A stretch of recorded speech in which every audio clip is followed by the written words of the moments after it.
अविनाशी काशी जो कि शंकर भगवान के त्रिशूल पे टिकी है और वहाँ स्थित महामना की कृति बनारस हिंदू विश्वविद्यालय में आयोजित विद्वत सभा में उपस्थित मंचासीन सभी श्रेष्ठ विद्वज्जन, सम्मुख विद्वज्जन, सभी श्रेष्ठ आचार्य, सह आचार्य, आमंत्रित प्रतिगामी सभी को प्रणाम और अभिनंदन करते हुए, चूंकि समय मेरे पास कम है 10 मिनट का, और बात जो मुझे कहनी है मैं चाहता हूं जिस तरीके से कहना चाहता हूं वहां तक मैं आपसे तक पहुंचूं।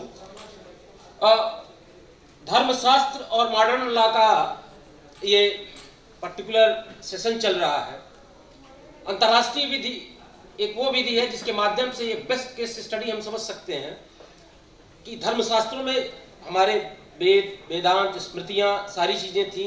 सर्वधर्म संभाव, सर्वे भवन्तु सुखिनः, सर्वे सन्तु निरामया वसुधैव कुटुम्बकम, इस तरह की ज्ञान परंपरा चली आ रही थी। अचानक से जब एंशिएंट इंडिया, अच्छा मैं जो बैकग्राउंड ले रहा हूँ वो हिस्ट्री का इसलिए ले रहा हूँ, हिस्ट्री को अगर 3 पार्ट में हम बांटते हैं क्योंकि बिना उसके इसको आप समझ नहीं सकते, या मैं यूँ कहिए कि मैं अपनी बात कह नहीं सकता। तो अगर एंशिएंट इंडियन पीरियड तक 1206 से पहले तक अगर हम लेते हैं, if we are going to take this, तो तब तक हम एंशिएंट इंडियन पीरियड में हमारा ये वैदिक ज्ञान चल रहा था। 1206 से तमाम सारे इन्वेजन्स हुए, गुलाम शाह, सैयद शाह, तुगलक शाह, और मुगलों के पहले तक जितने भी इन्वेजन्स हुए, और मुगलों के बाद या मुगलों से लेकर फिर जब ब्रिटिश पीरियड आता है, दोनों में अगर एक बड़ा मेजर बाइफर्केशन हम करते हैं तो उद्देश्य का, उद्देश्य क्या था? इसके पहले जितने इन्वेजन्स हुए उनका उद्देश्य था इंडिया में आना, इंडिया की प्रॉपर्टी को या रिसोर्सेज को लेना और फिर वापस चले जाना। Mughals was the first and then the Britishers, those they come here to rule us.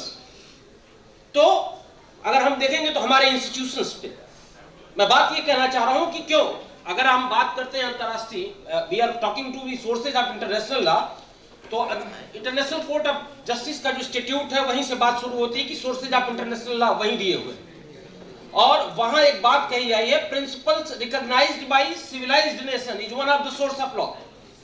Convention treaty एक सोर्स होगी, कस्टमरी इंटरनेशनल लॉ एक सोर्स होगा, दूसरा ऐसे प्रिंसिपल्स जो कि recognised by civilised nation, that will be the source of international law. Your वसुधैव कुटुंबकम, योर सर्वे भवन्तु सुखिनः, your everything that was coming to the Vedic knowledge was systematically not recognized. Why? Because they came here to make us the colony and they were very clear. They have changed the definition of the knowledge. आप समझिए ज्ञान की परिभाषा ही बदल दी, क्योंकि उनके हिसाब से जो ज्ञान था और जो भारत का पारंपरिक ज्ञान वेदों से, स्मृतियों से, कथा परंपराओं से, लोक नृत्यों से, लोक साहित्यों से चला आ रहा था, और मैं जो मानता हूं कि इस वेदों से ही निकला नॉलेज हमारी कथाओं में, कथानकों में तमाम तरीकों से चला आता है।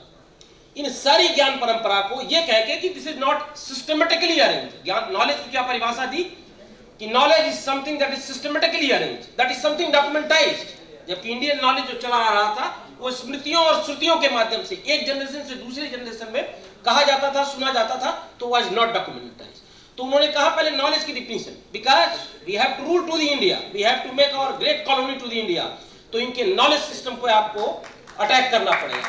और कैसे किया अटैक? आप समझिए कि नॉलेज की डिफिनेशन बदल दी। अच्छा, दूसरी चीज नॉलेज क्या कहा कि साइंटिफिक नॉलेज, साइंस की क्या, सिस्टमेटिकली अरेंज नॉलेज। तो इंडियन नॉलेज दो it was very much systematic. पाठ करने की 3 विधियां थी, आप इस पर भी विचार करिए कि ये वेद जो अभी सनातन परंपरा से अभी तक हमको याद है, तो उसका कुछ तरीका होगा ना जिससे याद है। आज भी 3 तरीके से पाठ किया, लेकिन उन्होंने कहा no, this is not systematic, ये सिस्टमेटिक नहीं है।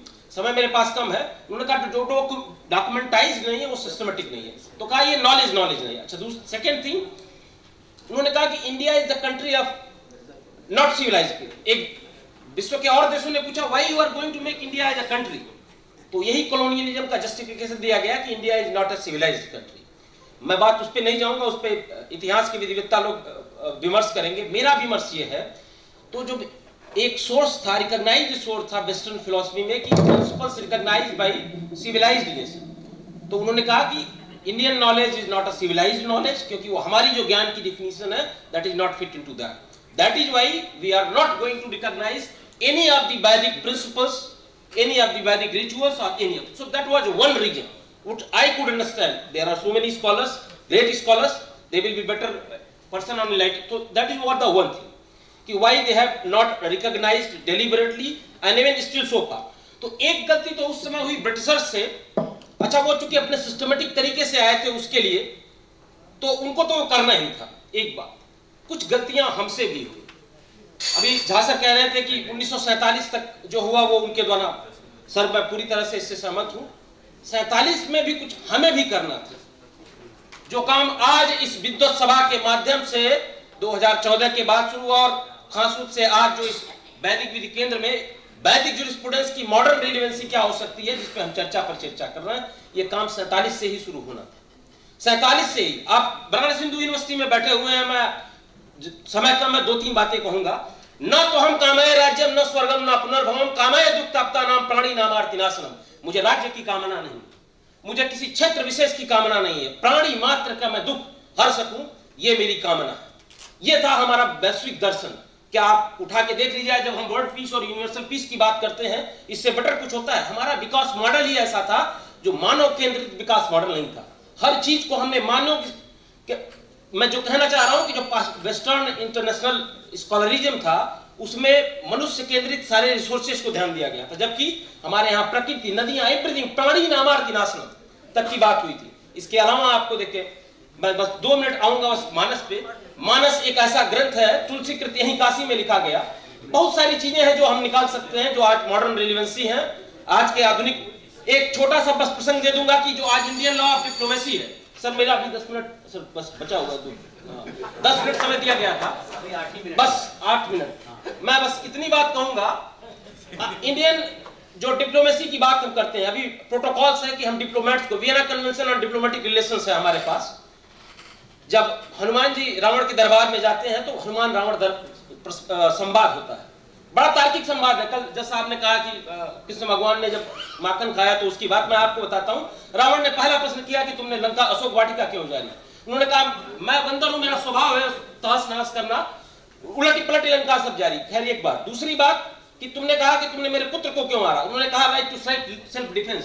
जिन मैं मारा तिन मैं मारे, तिन पर बांधे तने तुम्हारे। मैंने सिर्फ उन्हीं को मारा है जिन्होंने मेरे ऊपर अटैक किया।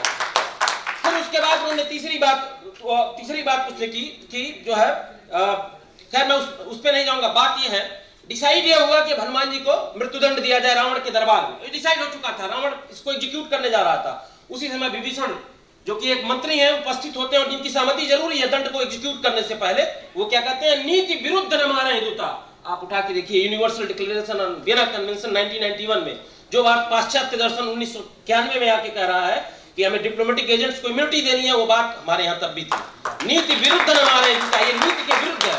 और आपको बता दूं, मानस को आप ये देखिए, दूसरा प्रसंग मैं बहुत जल्दी से, विभीषण चिंतित है, रावण रथ पे आता है, रावण रथी विरथ रघुवीरा। युद्ध नीति की मैं बात कर रहा हूं। विभीषण को यह चिंता होती है कि रावण रथ से आया है, तमाम सारे अमोघ शास्त्र उसके पास है, और रघुवीरा विरथ है, कैसे युद्ध जीतेंगे? तो उन्होंने 4 रथ बताए हैं। समय का मैं उसको नहीं, धैर्य, कौशल, यश, इससे युद्ध जीता जाता है। तो वो युद्ध नीति की बात करते हैं। इसके अलावा आपको मैं बता दूं, डिटरेंस इंटरनेशनल नाम में डिटरेंस आता है समय की बात, कि हम डिटरेंस भी करते हैं कभी कभी। China is playing the very good role. समाप्त कीजिए, बस जस्ट मिनट। तो उन्होंने समुद्र से कहा जल्दी निर्माण, जल्दी अड़ गए। 3 दिन भी, 3 दिन तक आग्रह अनुनय विनय कर रहे हैं भगवान राम की, आप मुझे बस रास्ता बनाने तक का जगह दे दीजिए। और जब नहीं हुआ तब क्या कहते हैं, बोले राम सकोप तब बिन भय हो न प्रीत, राइट टू डिटरेंस। तब राम कहते हैं कि अब भय के बिना प्रीत नहीं होगी, और लक्ष्मण बाण लो और तर्कस पे बाण चढ़ाया, फिर जो है समुद्र। तो मैं कहना राइट टू डिटरेंस। इस तरह के तमाम कथानक, तमाम बातें कही जा सकती हैं। सिर्फ रामचरित नहीं, मानस एक बस छोटी सी बात लाभ वार्ड पे कह दूंगा। आप महाभारत का युद्ध उठा के देखिए, रामायण का युद्ध उठा के देखिए, जो है किसान एक तरफ खेत जोत रहा है, दूसरी तरफ सेना लड़ने जा रही है, कहीं कोई डिस्टिंक्शन नहीं है। हमारा मिलिट्री और non military, professor Manoj Sinha को मैं साइट करना चाहूंगा, जिन्होंने इंटरनेशनल ह्यूमैनिटेरियन लॉ पे इंडियन लॉ इंस्टीट्यूट से ग्रेट स्कॉलरिज्म किया है इस पे।